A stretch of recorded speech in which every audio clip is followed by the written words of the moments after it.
Hi, Craig. It's good to see you this afternoon. How are things going? Things are going okay. Good. And If I remember correctly, we started to work on one of the issues that you presented to me, which was drinking a little bit less. yeah, Yeah. So, have you made any progress with that or done any more thinking about that? not a lot of progress. Okay. Um, I know you must have dozens of people that come in wanting to drink less, but for me, it was never saw it as a problem. Hmm. But nowadays, it just doesn't seem to be as enjoyable as it was. Okay. So it sounds like it used to be really fun in the past, and as time has gone on, you've found less and less that keeps it kind of something that you can justify doing. Yeah, Okay. I mean, so when I was in my undergrad, it was let's drink every night and we're watching TV, so let's have a drink, or we're doing homework, so let's have a drink. And now it's like I go home and it's almost, I don't want to say a chore because I still get some enjoyment out of it, but there's sometimes where I find myself with a drink and I don't really want to have a drink. Hmm. Um, I've also noticed body changes, like I'm not as fit as I used to be, and I don't think I can metabolize the alcohol as I used to, Hmm. or at least the sugars in it. So I can definitely tell it's kind of taking a little bit of a toll on my health. Yeah, so you're caught in this interesting spot where you can easily recall these memories of it being really fun and it didn't take such a physical toll on you, but now you're kind of getting into this gap of time where it's not as much fun. It feels like it's there, or somebody's poured me a glass, so I'll drink it. But you're kind of seeing the physical side of it as well as realizing that it's not as fun as it used to be in the past. Yeah, Okay. and I think I use it mostly as a coping kind of strategy. Hmm. I don't know. I used to run a lot, which could contribute to why I'm noticing body changes. Because I can't run anymore. I don't really have time to. Hmm. Um, what with internship and work and school and everything, I just don't have the time to commit to a 20-minute run. But Yeah. I do have the time to, I can sit down and do homework and have a drink or two. Yeah, so this coping mechanism allows you to do the things that you need to do, but still kind of take the edge off. Yeah, Okay. yeah, As opposed to, like you said, running, which you definitely know helps you physically and maybe in other ways as well, but there is definite time commitment, and that's the only thing you can be doing during that chunk of time, which kind of makes the obvious choice the one that allows you to keep going with what you're doing. yeah, Okay, yeah. that makes sense. People have been noticing too a lot that I don't really enjoy drinking as much anymore. Mm-hmm. People have been saying it's not that I get angry or moody, I just don't have the spark that I had when I used to drink. Okay. And so it hasn't really stopped me from drinking, but I'd like to be able to cut back and maybe try to do more physical activity with my Yeah. day. So you mentioned people can see on your, with your physical presentation that drinking isn't what it used to be for you. Um, what are some ways you think that they can see that? Um, I don't want to say mopey, but when I go out with like friends, we'll sit there and everyone's having a good time and laughing, and I'll laugh with them, but it's they'll order 2 or 3 beers and I'll order one. Mm-hmm. And it this thing that should be social, that I should be enjoying, is now kind of I'm the downer of the group. Mm-hmm. And so we go out and everyone's enjoying it, and they look at me with my one beer and they don't want to hang out with me because they don't think I'm having a good time. Mm-hmm. So it's having impacts on your social life as well, which can be really stressful when it sounds like you're as busy as you are and probably need that peer group of supports to let you unwind and relax in ways that you prefer to, but maybe that they don't quite understand. Yeah, I mean, when we were in college too, that was kind of our social glue, if you will. It Mm-hmm. held us as a friend group. Was we would go out, we would drink in the dorms, we'd enjoy ourselves around alcohol. And so when we obviously all of us are working now, and I can barely meet anybody. So when I do meet with them, it is kind of like a special occasion, and so they expect there to be alcohol. But when I'm not drinking, everyone kind of looks at me different. Mm-hmm. So you built these friendships on this one focal feature of drinking and having a good time, and you kind of maybe feel strained that that's not necessarily how you choose to have a good time anymore. Yeah. Okay. I mean, I'd really like to start running again. That was Yeah. a big deal for me. I started running, but then I hurt my knee. Mm-hmm. But I think it's better now, and I'd like to start back up with it, but I just don't know when I could do that. And that's really a bummer, too. Yeah. It sounds like that's definitely something that has helped you in the past and that you can see helping you now. But there are some or some physical concerns, time concerns, and it also sounds like maybe you don't have quite the friend group surrounded by running as you do with the alcohol. I never really ran with anybody. Mm-hmm. It was always kind of a solidarity thing for me that I like to do by myself, Okay.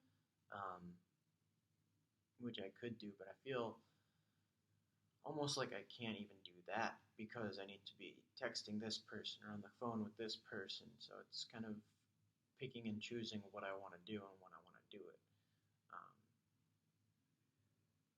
So it's just difficult to balance everything I want to do and everything that I have to do with everything that will help me relax a little bit. Mm-hmm. So yeah, you mentioned the word balance, which I think is really important. The balance of maintaining communication with friends that sounds like you don't see all the time. The balance of doing things that are social, that are enjoyable to you somewhat, but maybe not as much as is enjoyable to your group of friends. With balancing this urge that you have to go running and see how that feels in terms of caring for yourself and releasing stress and balancing your busy schedule. It sounds like you don't even have time to text some friends back. How are you going to find time to run? Seems like you're juggling a lot of things, and I'm sure that's very tiring. Yeah. Yeah. Yeah. And then when I do find time, it's like, okay, I have to do this paper. I have to do this reading. I have to, I have to sleep at some point. Mm-hmm. So even when I do have that 20 minutes to go do 2 miles, it's like I can't even commit to that because I have to do an assignment. I have to do call a client. I have to do something else. Yeah, it feels like there's always something higher up on your to-do list that you could be doing as opposed to running. Yeah. So what are some things that you are spending your time doing that aren't drinking with friends, but that aren't school-related either? Honestly, not much. Okay. I used to play guitar a lot, and I was just able to pick it up again today after months of not playing at all. Okay. Well, I think it's great that you were able to find some time to do that today. How did you feel after playing? I felt good, but I felt like I should be doing homework instead. Yeah. There's a lot of that kind of, okay, I have 30 free minutes. I can read a chapter, do a discussion post, or do something with that 30 minutes that I can contribute to school. Because my mindset is if I get it all done between Monday and Friday, I have, or even sometimes Monday and Thursday, I have Friday, Saturday, Sunday that I can commit to kind of more relaxation kind of stuff. Mm-hmm. Yeah, that makes a lot of sense, and that's another element to that balancing scale we were kind of talking about is if you cram it all in these few days, then you have more time to relax. But it sounds like when you have this time, if you're able to make it work through Monday through Thursday, that you're maybe not using it as well as you'd like to. Yeah. Okay. I mean, I'm trying to do that, and because I think I'm graduating soon, and I'm not going to be. I guess the light at the end of the tunnel is I'm not going to be doing school all that much. So if I wanted to go for running at night, I could do that. I could also kind of make my own schedule. Mm-hmm. Just I'd like to do that before. Yeah. You know what I mean? Yeah, to develop some good habits now while you are kind of noticing a need for it so that when you do finish school and you're given a little bit more flexibility and free time, that you already have these really strong habits that are helpful in place that'll kind of carry you through the next set of stressors that are, I'm sure, on their way. Right. Yeah. So it can be really valuable to spend some time thinking about it, which it sounds like you have, which I think is really excellent. But then the next step, which is implementing it, which sounds like where our issue lies. Yeah. Okay.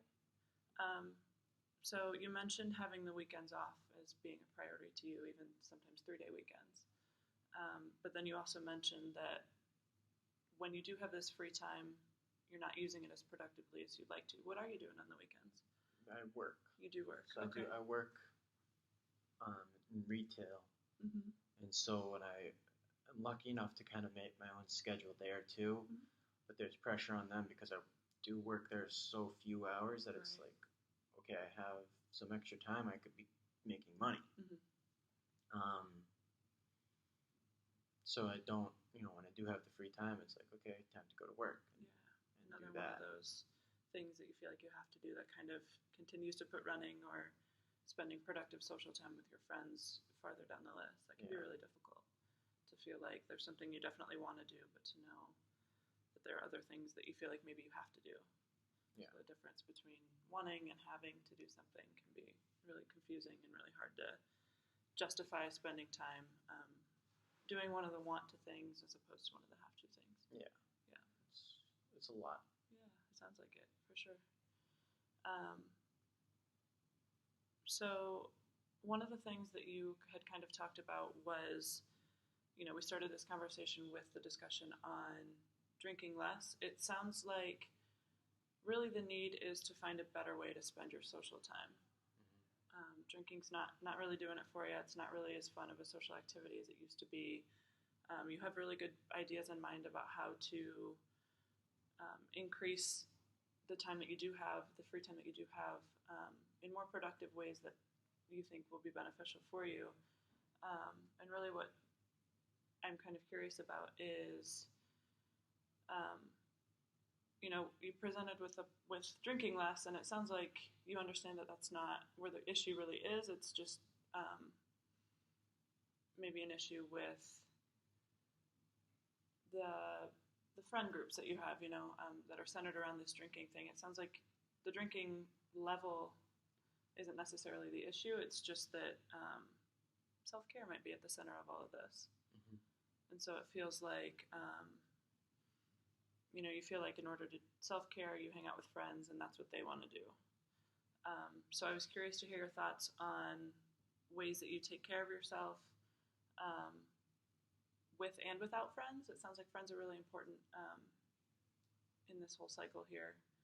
And it feels like I'm just a little bit curious to hear about that, about your friends and how they tie into this whole equation, other than the fact that, drinking's primarily what they want to do and you're just not there anymore. Are there any other social events that you do?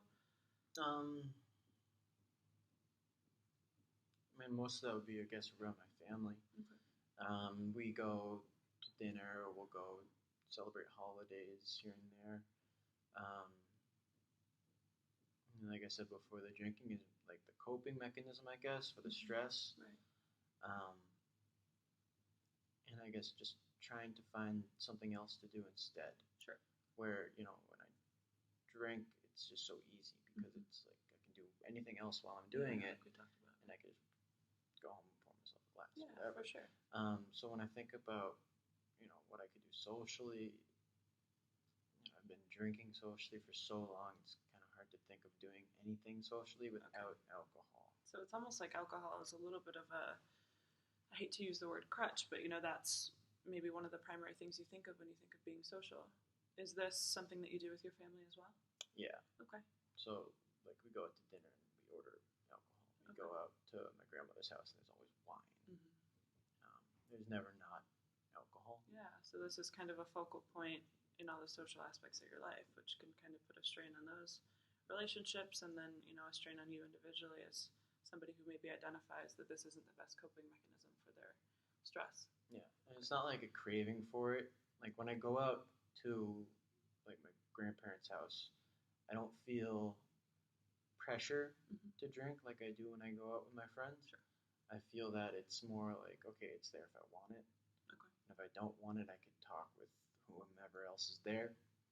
Whereas when I'm with my friends, it's like, well, if I'm not holding a beer or a glass of whiskey or something, it's like, well, what's wrong with you? Why aren't you drinking with us? The dynamic's different. Yeah. The pressures are different. That makes sense. It makes sense that you'd be feeling like this is something that you want to work on.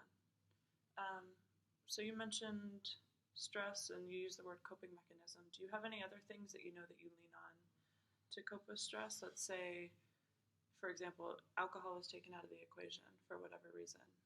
What other things do you think you might lean on today? Probably music. Music? Movies. I like movies a lot. Yeah. again, running used to be kind of the big thing that I would do, um, which obviously is kind of difficult as we talked. Um, but yeah, like watching a TV show that I really like, or watching a movie that I really like, Mhm. um, or even just kind of just playing my guitar. And do you find that, specifically, I guess, with watching movies or listening to music or playing, well, not necessarily playing music, but the first two, um, those are things that you can do while you study? Because you mentioned that it was really nice that alcohol was there for you to help you cope while you continue to get things done that you need to get done. I could definitely, yeah, put on music or put on a movie or something Mhm. while I'm trying to do homework. I think that would work too. Okay. There just seems to be a gap in why you lean on one thing versus the other. Yeah. Well, it was great meeting with you today. I feel like we covered a lot of things and started to kind of work on this issue of leaning on alcohol as your primary coping mechanism, as opposed to some of the other things that it definitely sounds like you have in mind and are interested in. Um, and I think I look forward to working with you a little bit more on figuring out where the issue is and why you pick one thing over the other. Maybe something we can work on next session is to talk a little bit about alcohol itself and how you feel when you drink it, and how it feels with friends versus with family, and just explore that a little bit more, because I'd really be interested to hear about that. All right. What do you think? Yeah, we could do that. Okay. All right. Well, thank you again for meeting with me today, and I will look forward to seeing you next week. Thank you.